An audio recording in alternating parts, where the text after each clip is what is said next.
देवभूमि उत्तराखंड, जहां की 70 विधानसभा सीटें, आपने ठीक कहा कि कम विधानसभा सीटें हैं और 31-32 का पिछली बार का आंकड़ा था, लेकिन इस बार का आंकड़ा क्या कहता है आप यहां पर देखिए। हरीश रावत के लिए चिंता वाली खबर है, क्योंकि बीजेपी 38 सीटों का सीट प्रोजेक्शन है जो इंडिया न्यूज और एमआरसी का एग्जिट पोल बताता है, और 38 सीटें, और कांग्रेस को 30 सीटें मिल रही हैं। इंडिया न्यूज और एमआरसी का एग्जिट पोल ये बता रहा है।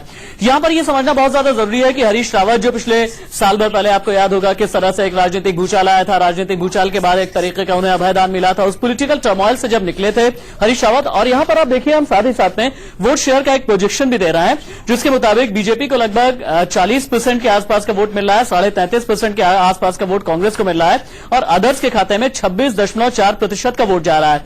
लेकिन जो अंतर है लगभग 7% के आसपास का अंतर है।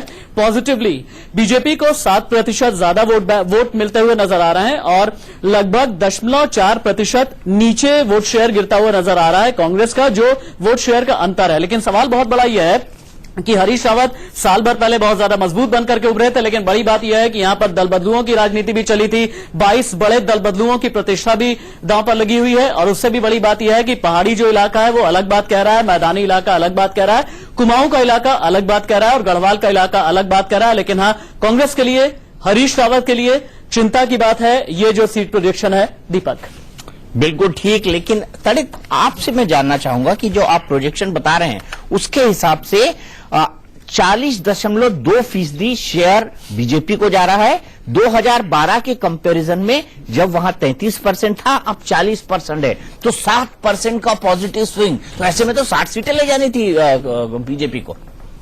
देखिए दीपक, उत्तराखंड में दो हिस्से हैं, कुमाऊं और गढ़वाल। दोनों हिस्सों का अलग अलग वोट शेयर आया है। हमने यहाँ ओवरऑल प्रोजेक्शन दिया है वोट शेयर के हिसाब से। 7% का बीजेपी ने बहुत अच्छी उछाल ली है, आप सही कह रहे हैं, लेकिन सीटों के हिसाब से वो सारी जगह उतना डिस्ट्रीब्यूट नहीं हो पा रहा। और दूसरी चीज ये है कि जो लोग कांग्रेस के कई कद्दावर लीडर वहां शिफ्ट हुए हैं, वो अपनी अपनी सीटें निकालने में कामयाब हो रहे हैं। इसकी वजह से वो सीटें संख्या अचानक बढ़ती हुई। हमने तो ये सुना था डबल नुकसान हो रहा है। डबल नुकसान इसलिए हो रहा है क्योंकि जिन सीटों पर दल बदलू गए वहां बीजेपी के जो पुराना कैडर है वो उनका विरोध कर रहा है, और जहां पर पुराने कैडर को टिकट मिला है वहां पर दल बदलू उनका विरोध। हाँ, ऐसी बातें सुनने में आई थी, लेकिन जब हम सर्वे करने के लिए गए तो एंटी इनकम्बेंसी और वो उनका वोट शेयर, दो ही चीजें हमें बढ़ती हुई दिखी। वो कैडर जो है एक अपने घर तक या अपने आसपास तक ही सीमित होकर रहता हुआ दिखा हमें। सीमित तरह के देखो। अनु जी, आपको लगता है कि वाकई उत्तराखंड में भारतीय जनता पार्टी एक क्लीन स्वीप की तरफ आगे बढ़ रही है? देखो, ये लोकसभा चुनाव के नतीजों के हिसाब से तो 60 का आंकड़ा उसको छू लेना चाहिए, छू जाना चाहिए था। लेकिन स्वाभाविक है कि विधानसभा चुनाव के समय वोटिंग अलग तरीके से होती है। हरीश रावत ने काम तो बहुत अच्छे से किया है, संगठन को भी जोड़ के रखा है। जो 7% वोट गैप बढ़ने के बावजूद सीटें अधिक बढ़ती नहीं दिख रही, इसका एक बड़ा कारण हो सकता है कि शहरी क्षेत्रों में बीजेपी को मिले वोटों का प्रतिशत ज्यादा हो, जिसके कारण वोट अधिक है, सीटें कम है। वोट अधिक है और सीटें कम है। हमारे साथ दो खास मेहमान और जुड़ रहे हैं, 3 खास मेहमान, मैं तीनों का परिचय आपसे करा दूं। हमारे साथ अनुराग सिंह भदौरिया जी है, समाजवादी पार्टी के स्पोक्स पर्सन। हमारे साथ मीम अफजल साहब है, कांग्रेस के नेशनल स्पोक्स पर्सन। हमारे साथ प्रेम शुक्ला जी हैं, बीजेपी के national spokes person. Prem Shukla ji, Uttarakhand को लेकर आप आश्वस्त थे, क्योंकि पंजाब और उत्तर प्रदेश की बात पहले दौर की तो हम कर चुके हैं।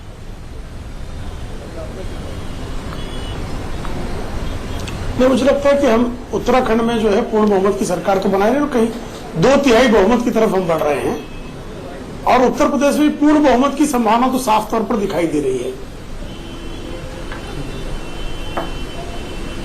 ठीक है, आगे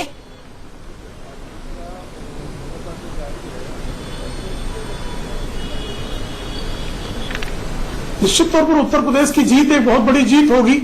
जिस तरह से कांग्रेस और समाजवादी पार्टी का गठबंधन हुआ था, जिस तरह से दुष्प्रचार अभियान चलाया गया था, इन सारी स्थितियों में उत्तर प्रदेश में पूर्ण बहुमत में भारतीय जनता पार्टी का बैठना, परिवर्तन को स्वीकारना, प्रधानमंत्री जी के हाथों को मजबूत करना, और सबसे बड़े प्रदेश में उत्तर प्रदेश में भारतीय जनता पार्टी। प्रेम शुक्ला जी, अभी जो हमारा प्रोजेक्शन है और विकास का जो वनवास है समाप्त होना, ये उत्तर प्रदेश और देश दोनों के हित में है। प्रेम शुक्ला जी, जो अभी एग्जिट पोल हमारा है और पिछले चुनाव का जो वोट परसेंटेज है उसमें बहुत फर्क नहीं है हरीश रावत के हाथ में।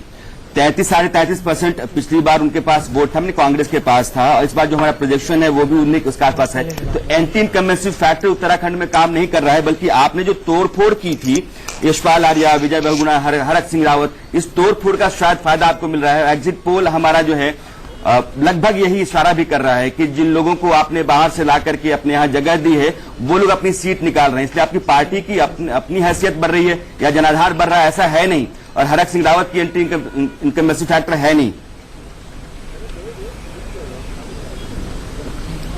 ये तोड़फोड़ कहना शब्द ठीक नहीं है। जब जिसके पक्ष में लहर होती है, जनरली अन्य दलों के चुनाव के पूर्व जब कोई भी व्यक्ति चुनाव के एजेंडे पर, पार्टी के मैनिफेस्टो पर किसी के यहाँ दल में प्रवेश करता है, तो उसको तोड़फोड़ कहना ये गलत शब्द है। वो भारतीय जनता पार्टी के पक्ष में जिस तरह की स्थितियां दिखाई दे रही थी और जिस तरह से हरीश रावत के पुराण से उत्तराखंड की जनता त्रस्त थी और नेता भी त्रस्त थे, तो उनसे त्रस्त होकर भारतीय जनता पार्टी की नीतियों को स्वीकार करके वो पार्टी में आए। उन्होंने सरकार बनाने के लिए जो लहर पैदा करनी चाहिए की, इसे मुझे लगता है कि कुछ भी जो है गलत नहीं है। हाँ, एक बार चुनाव जीतने के बाद जब कोई तोड़फोड़ करता है तो उसके बारे में दल बदल कहा जा सकता है? दल बदल भी नहीं है, तो दल बदल भी नहीं, आपको ऐसा लगता है। लेकिन मीम अफजल साहब, उत्तराखंड को लेकर कांग्रेस की उम्मीदें काफी थी, क्योंकि बड़ी क्लोज फाइट होती है उत्तराखंड में, 1-2 सीटों से ही बहुमत का अंतर होता है। क्या आपको लगता है कि बीजेपी के पक्ष में पूरे उत्तराखंड में 7% का स्विंग होगा?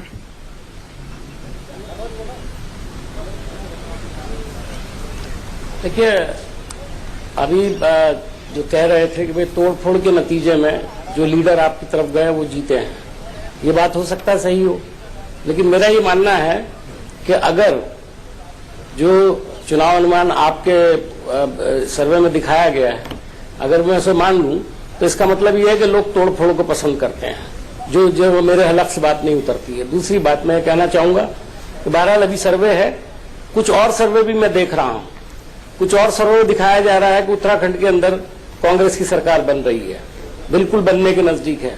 तो अभी सर्वेस के अंदर भी बहुत कंट्राडिक्शन है, आपके सर्वे में और दूसरों के सर्वे में कुछ थोड़ा बहुत फर्क दिखाई दे रहा है। तो अब किसका सर्वे सही होगा या गलत होगा, ये तो आने वाला वक्त बताएगा। लेकिन सर्वे जो होते हैं उसके ताल्लुक से कांग्रेस पार्टी का बिल्कुल सीधा सा कहना यह है कि हम सर्वे में बिलीव नहीं करते हैं। चूंकि सर्वे अगर हमारे फेवर में भी हो तो भी हम नहीं समझते कि वो बिल्कुल 100% सही हो सकते हैं, और हमारे खिलाफ हो तब भी हम यही कहते हैं। ठीक है, आपको लगता है कि सर्वेस पर बिलीव नहीं करना